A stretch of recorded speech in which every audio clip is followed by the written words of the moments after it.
السلام علیکم ورحمۃ اللہ وبرکاتہ۔ صبح اٹھتے ہی یہ لفظ پڑھ لیں، دولت کی سیلاب آ جائے گی۔ جی ہاں، صبح آپ جیسے ہی اٹھیں تو یہ بابرکت وقت ہوتا ہے، اس ٹائم نماز ادا کریں، اور نماز پڑھنے کے بعد آپ نے اللہ رب العزت کے مبارک نام ہے اس کو آپ نے پڑھتے رہنا ہے۔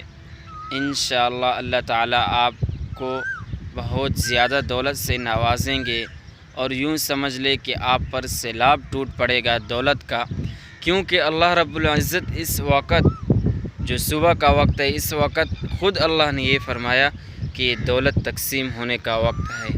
اس ٹائم اللہ کو یاد کیا کرو، قرآن پاک کی تلاوت کیا کرو، تو خود اللہ تعالی نے اس کا حل ہمیں بتایا، بجائے کہ ہم صبح کے وقت سوئے رہیں، نماز نہ پڑھیں، اللہ سے نہ مانگے، اور پھر کہیں کہ رزق میں برکت نہیں ہے، رزق نہیں ہے۔ یہ تو پھر اپنا ہی قصور ہوا، دوسرے کو کیوں ہم قصوروار ٹھہراتے ہیں۔ تو صبح اٹھ کر نماز پڑھنی ہے، اور نماز کے بعد یا رحمانو یہ جو مبارک اسم ہے یہ آپ نے 100 بار پڑھنا ہے۔ انشاءاللہ ثم انشاءاللہ اللہ تعالیٰ آپ کو اتنا زیادہ دولت دیں گے کہ آپ کی نسلوں تک بھی انشاءاللہ دولت رہے گی۔ وآخر دعوانا ان الحمد للہ رب العالمین۔